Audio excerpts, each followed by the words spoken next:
दोस्तों मैं बात कर रहा हूँ एक ऐसी कंपनी के बारे में जिसने 5 साल में इतनी ग्रोथ ली लेकिन आज वो लॉस मेकिंग कंपनी है। नमस्कार दोस्तों, मैं Naresh Chaudhary, youngster motivational speaker and business consultant. वो कहावत तो आपने एक सुनी होगी कि अर्श से फर्श होने में टाइम नहीं लगता। हमेशा एक चीज़ का ध्यान रखना कि कम पैसा होना समस्या नहीं है, कभी कभार ज़्यादा पैसा हो जाना भी समस्या है। मैं बात कर रहा हूँ बायजूस कंपनी की, जो कि एक एडटेक कंपनी एजुकेशन प्रोवाइड करवाती है।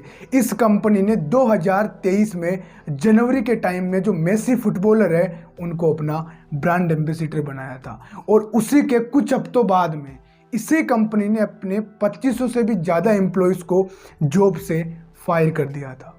बायजूस एक ऐसी कंपनी थी जिसने 5 साल में इतनी ग्रोथ ली कि इसके साथ साथ कई कंपनियों को भी इसने खरीद लिया, चाहे वो इंडिया की कंपनी हो या वो यूएसए की कंपनी हो। और इनका जो 2021 के अंदर जो रेवेन्यू था, प्रॉफिट था, वो था 2400 करोड़ का। लेकिन आज प्रेजेंट में इनका जो लॉस है वो है 4500 करोड़ का, यानी कि कंपनी बैंकक्रप्ट होने की भी संभावना आ चुकी है। इनके पास कोई ऑप्शन प्रेजेंट में नहीं बचा है। कई लोग ऐसे हैं जो सोचते हैं कि बिजनेस खड़ा कर लेंगे, बिजनेस खड़ा करके उसके बाद में अच्छा प्रॉफिट कमाएंगे, अच्छा बिजनेस चलाएंगे। लेकिन क्या होता है ना, जब पैसा आता है ना तो पैसे को मेंटेन करना भी आना चाहिए। इनके पास लॉकडाउन में इतना पैसा आया था क्योंकि सारे बच्चे ऑनलाइन एजुकेशन ले रहे थे।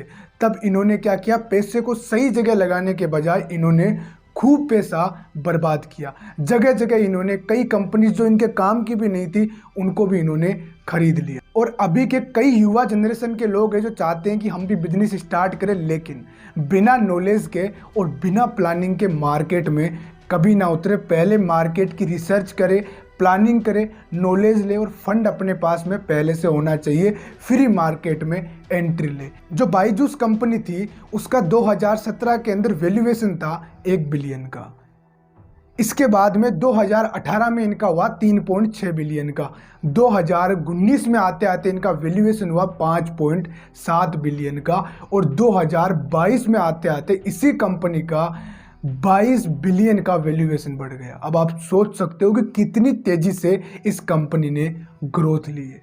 अब आप इसको ऐसे समझो कि एक तरीके से आपकी कोई कंपनी है जिसका वैल्यूएशन इतना तेजी से बढ़ रहा है और दूसरी तरफ उतना ही आपका नुकसान बढ़ रहा है, यानी कि 22 बिलियन का इनका वैल्यूएशन बढ़ा तो उतना ही उनका नुकसान हो गया। भाई आप सोचो, इसको इस तरीके से सोचो कि ये किस दुनिया का व्यापार चल रहा है। और दूसरी ओर जब बायजूस का अच्छा समय चल रहा था तब इन्होंने बेहिसाब हायरिंग की, जगह जगह से लोगों को हायर किया, जॉब दी, और उसके बाद में जब इनका बुरा समय आया तो ये लोगों को फायर करने लगे। इन्होंने बेहिसाब लोगों को अपनी जॉब से निकाल दिया, नोटिस दे दे के लोगों को निकाल दिया। और इसके बाद जो इनके ही लोग थे, इनके जो एम्प्लॉय थे, उन्होंने ही अलग अलग प्लेटफॉर्म पे अपने वीडियोस बना के डाले, और उनके ऊपर इतना प्रेशर बनाया गया आखिरी टाइम में जब इनका बुरा समय चल रहा है। अभी प्रेजेंट में इनके एम्प्लॉयज़ पे इतना बुरा प्रेशर बनाया जा रहा है कि ये मैं नहीं कह रहा, ये इनके खुद के एम्प्लॉय बोल रहे हैं। आप इस वीडियो में देख सकते हो। मेरा नाम आकांक्षा है। मैं आज तक बायजूस में काम करती थी, बट लेकिन आज एक मेल आया जिसमें सडन टर्मिनेशन का मेल था। वो 1.5 साल मैंने काम किया, एक छुट्टी नहीं थी और कुछ एक रीअसाइनमेंट नहीं था, कुछ भी प्रॉब्लम नहीं थी। ये चाह रहे हैं कि हम फोर्सफुल रेजिग्नेशन दे दें, और इस चीज़ के लिए ये बोल रहे हैं कि अगर आप अपने आप रेजिग्नेशन दे दो तब आपको 1 तारीख को सैलरी मिलेगी। अगर आप चाहते हो कि कंपनी आपको निकाल दे तब आपको आज की डेट में निकाल दिया जाएगा, लेकिन सैलरी में 30 से 45 दिन टाइम लगेंगे। तो वो 30 से 45 दिन मैं खाने के लिए कहाँ से लाऊंगी।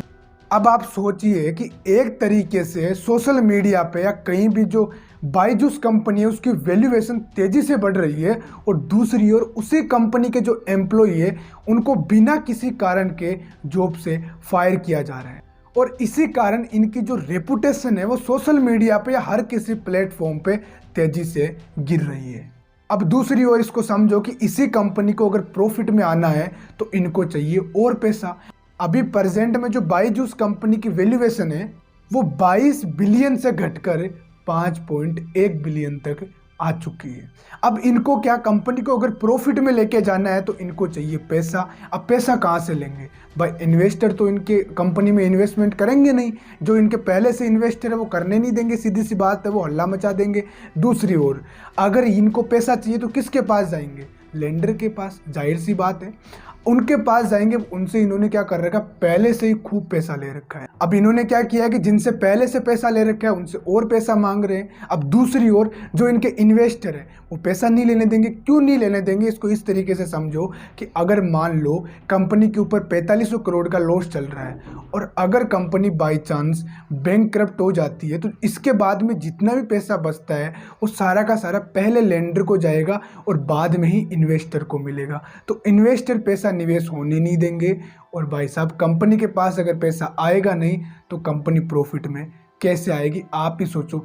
यानी कि अभी जो इनकी साइकिल है वो करीब करीब कंपनी की तो डेथ साइकिल पे ये मान के चलो कि कंपनी बैंकक्रप्ट होने के कगार पर ही है। अगर कोई चमत्कार ही हो जाए तो वो एक अलग बात है। मुझे आशा है कि इस केस स्टडी से आपको बहुत कुछ सीखने को मिला होगा और इस चैनल पे अगर आप नए हो तो चैनल को सब्सक्राइब कीजिए।